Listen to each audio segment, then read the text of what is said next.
चक्रवाती तूफान मिचोंग की ही करते हैं। बंगाल की खाड़ी से पैदा हुए चक्रवात मिचोंग के गंभीर चक्रवाती तूफान बनने के बाद आज इसके आंध्र प्रदेश के तट से टकराने का अनुमान है। मौसम विभाग के मुताबिक मिचोंग आज दोपहर के बाद कभी भी आंध्रा के बापतला से टकरा सकता है। इस चक्रवात का असर पहले ही दक्षिण और उत्तर भारत के कई राज्यों में दिखाई दे रहा है। खासतौर पर तमिलनाडु और पुडुचेरी चक्रवात की वजह से सबसे ज्यादा प्रभावित हुए हैं। यहां भारी बारिश के बाद अलग अलग कारणों से 5 लोगों की मौत हुई, वहीं काफी संपत्ति को भी नुकसान पहुंचा है।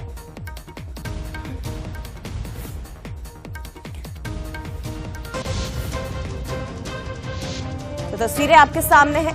मिचोंग तूफान का असर और उसका कहर किस तरह से दक्षिण के राज्यों में खासतौर पर तमिलनाडु, आंध्र प्रदेश में दिखाई दे रहा है, आप देख सकते हैं। तेज हवाएं चल रही हैं, लोग अपने घरों में कैद होकर रह गए हैं। और देखिए जरा सीधी तस्वीरें आपको दिखा रहे हैं। आज ये आंध्रा के तमिलनाडु के तट से टकरा सकता है। तेज तस्वीरें 110 किलोमीटर प्रति घंटे की रफ्तार से हवाएं यहां पर चल रही हैं। अलर्ट जारी कर दिया गया है। एनडीआरएफ, एसडीआरएफ की जो टीमें हैं उन्हें अलग अलग जगहों पर जाने के लिए कह दिया गया। खासतौर पर तटों पर मछुआरों और लोगों को जाने पर मनाही की गई है कि यहां कोई नहीं पहुंचेगा। प्रतिबंध लगा दिया गया है। साथ ही स्कूलों को बंद कर दिया गया है, छुट्टियां घोषित कर दी गई हैं। और आपको बता दें कि इस तूफान का असर ट्रेनों पर, फ्लाइट्स पर दिखाई दे रहा है। फिलहाल तस्वीरें आपके सामने हैं। मिचोंग तूफान आंध्र प्रदेश, तमिलनाडु में रेड अलर्ट जारी किया गया, लेकिन दक्षिण के साथ साथ इसका असर उत्तर भारत के राज्यों में भी नजर आने लगा है।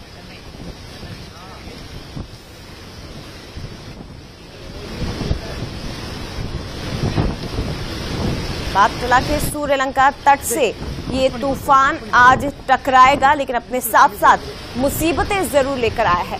5 लोगों की मौत इसी के चलते, तूफान के चलते हुई है। और साथ ही आपको बता दें कई ट्रेनों को कैंसिल कर दिया गया है, स्कूलों में छुट्टियां घोषित कर दी गई है। 110 किलोमीटर प्रति घंटे की रफ्तार से हवाएं चल रही हैं। 8 लोगों की मौत, मृतकों का आंकड़ा भी बढ़ गया। 8 लोगों की मौत हुई है। 8 जिले ऐसे हैं यहाँ के जहां रेड अलर्ट जारी कर दिया गया है। तो बंगाल की खाड़ी से 2 दिसंबर को ये तूफान उठा था, साइक्लोन मिचोंग।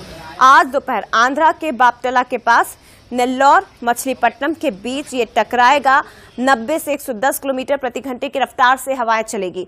तो बता दें आपको कि बंगाल की खाड़ी में चक्रवाती तूफान का असर दिखाई दे रहा है, लेकिन इसके साथ साथ उत्तर भारत के राज्यों में भी इसका प्रभाव पड़ा है। छत्तीसगढ़ में इसका असर दिखाई दे रहा है। इसके कारण कई जगहों पर भारी बारिश हुई है।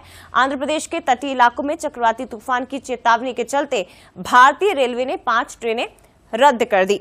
रायपुर, दुर्ग, बिलासपुर संभाग में सोमवार से ही बादल छाए रहे, जिसने दिन का तापमान 3 डिग्री तक गिरा दिया। रात के तापमान में भी यहां 2 डिग्री तक हल्की बढ़ोतरी हुई है। प्रदेश के मध्य भाग में 6 और 7 दिसंबर को हल्की से मध्यम बारिश होने के कारण आपको बता दें कि जनजीवन थोड़ा प्रभावित हो सकता है। गरज चमक के साथ छींटे पड़ने की भी संभावना है।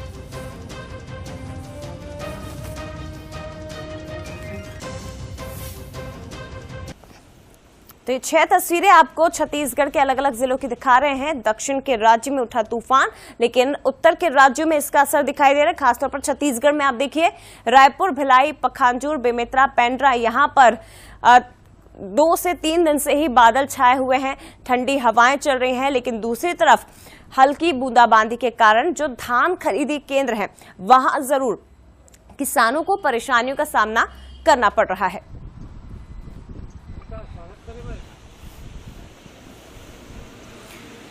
और मिचोंग तूफान का असर छत्तीसगढ़ में कितना और किस तरह से पड़ेगा, ये जानने के लिए संवाददाता गौरव शुक्ला ने मौसम वैज्ञानिक से बातचीत की है। आप भी सुनिए।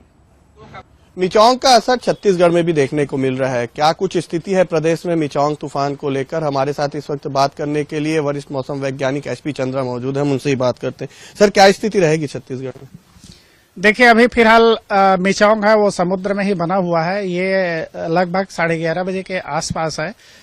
मछलीपट्टनम और नेल्लोर के पास टकराने की संभावना है। उसके अंदर रिकर्व होने की संभावना है। रिकर्व होने के कारण से और लैंड में आने के कारण से धीरे धीरे कमजोर होते जाएगा, जिसके कारण से मुख्य रूप से यदि देखा जाए तो जो सुकमा है, बीजापुर है, दंतेवाड़ा है, बस्तर में है, इसमें है थोड़ी तेज हवा है, वो चलने की संभावना है। करीब करीब वो 20 से 30 किलोमीटर प्रति घंटे की गति तक चल सकता है।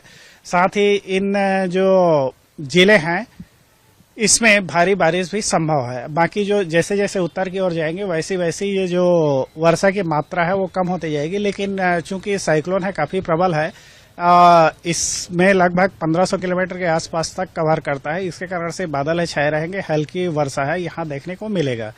इसमें शाम रात से थोड़ा ज्यादा बारिश बढ़ने की संभावना है। कल से चूंकि सिस्टम कमजोर हो जाएगा, इसके कारण से बारिश की मात्रा भी कम होगी और क्लाउडिंग की कंडीशन लगभग और थोड़ा बढ़ने की संभावना है। 7 तारीख से प्रदेश में आंशिक रूप से बादल रहेंगे, कुछ स्थानों पर हल्की से मध्यम है वो बारिश हो सकती है। 8 तारीख को लगभग मौसम हो क्लियर हो जाएगा।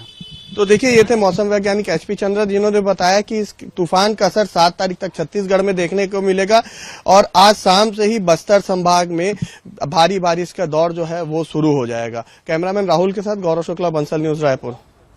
तो देखिए, बस्तर संभाग में साइक्लोन का असर दिखाई देगा, लेकिन बिलासपुर में क्या स्थिति है, कितना असर इसका नजर आ रहा है, सीधे जानने के लिए रुक करते हैं। संवाददाता मुश्ताक हमारे साथ इस वक्त लाइव जुड़ गए हैं। मुश्ताक, 8 दिसंबर तक का असर बताया गया है मौसम विभाग की ओर से। साइक्लोन का 8 दिसंबर तक असर छत्तीसगढ़ के कई संभागों में पड़ेगा और बस्तर में देखने को भी मिल रहा है, लेकिन बिलासपुर संभाग में क्या स्थिति है, कितना असर इसका दिखाई दे रहा है, साथ ही खरीदी केंद्रों पर जहां धान खुले में पड़ी है वहां कितना प्रभावित ये कर रहा है, जानकारी दीजिए। देखिए, बिलासपुर संभाग जो 8 जिले हैं वहां पर साइक्लोन का जो असर है वो साफ तौर पर देखा जा रहा है। बीते रात से ही जो है बूंदाबांदी जो है वो यहाँ पर पूरे संभाग में देखी जा रही है। और धान खरीदी केंद्रों की बात करें तो जिस प्रकार पहले से मौसम जो वैज्ञानिक है उन्होंने जो सूचना दी थी, उसके बाद जो धान खरीदी केंद्र है वहां पर व्यवस्था की जा रही थी। हालांकि जो किसान है जिनका अभी तक जो धान है वो खेतों पे है, उनको इस बारिश से कहीं न कहीं नुकसान होता हुआ दिख रहा है। वहीं जो बिलासपुर संभाग की बात करें तो यहाँ जो ट्रेनें है वो भी इस पूरे मौसम की वजह से प्रभावित दिख रही हैं और जो जनजीवन है वो भी इस बेमौसम जो बारिश है उससे प्रभावित होता हुआ दिख रहा है। जी, शुक्रिया आपका मुश्ताक, जानकारी के लिए। तस्वीरें भी हम आप दर्शकों को दिखा रहे हैं कि देखिए, साइक्लोन का असर तो दिखाई दे रहा है, मौसम पर बूंदाबांदी हो रही, हल्की बारिश की शुरुआत हो गई है, लेकिन सबसे ज्यादा जो परेशानी है वो उन किसानों के लिए हो रही है जो कि धान खरीदी केंद्रों पर अपनी फसल को लेकर पहुंच रहे हैं। आप देख सकते हैं तस्वीरें, खुले में धान पड़ा हुआ था, अचानक मौसम को देखते हुए उपार्जन केंद्रों में तिरपाल लगानी पड़ी। हालांकि इससे कितनी धान को बचाया जा सकता है इसका अंदाजा आप लगा सकते हैं। किसानों की परेशानियां बड़ी हैं, काफी नुकसान उन्हें हो भी रहा है।